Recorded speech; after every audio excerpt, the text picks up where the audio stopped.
What's up, guys? In this tutorial, I will show you through the process of unlocking a password-protected RAR file when the password slips your mind. This method is a lifesaver, especially when dealing with important archived files.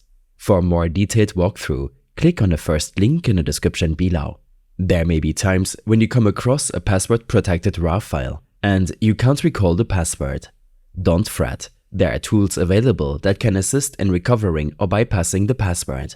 A reliable tool for this purpose is PassFab RAR Recovery. This software is designed to recover lost or forgotten passwords of RAR files. Open up your preferred browser and navigate to this PassFab for RAR page. A link will be in the description below. Look for the download option on the page and initiate the download. Your browser can help you locate the downloaded files. And once downloaded, proceed with the installation by following the on-screen instructions. After installation, launch PassFab RAR Recovery. You'll be greeted with a user-friendly interface.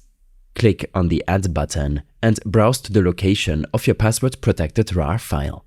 Select the file to load it into the software. You'll notice several recovery methods available.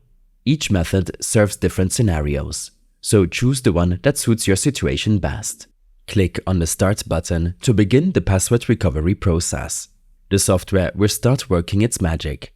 The duration of this process can vary greatly, depending on the complexity of the password. Once the software successfully retrieves the password, it will display it on the screen. Note down the password. Now, with the retrieved password in hand, you can easily open your RAR file to access its contents. It's crucial to use such tools responsibly. Ensure that you have the legal rights to access the RAR file you intend to unlock. If, for some reason, PassFab RAR Recovery doesn't work for you, there are other similar tools available online.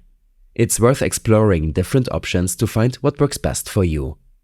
These steps, along with additional tips, are available in an extensive guide linked in the description below. If you have any questions or face any issues, drop a comment and I'd be happy to assist. Stay tuned for more handy tutorials and I'll see you in the next one.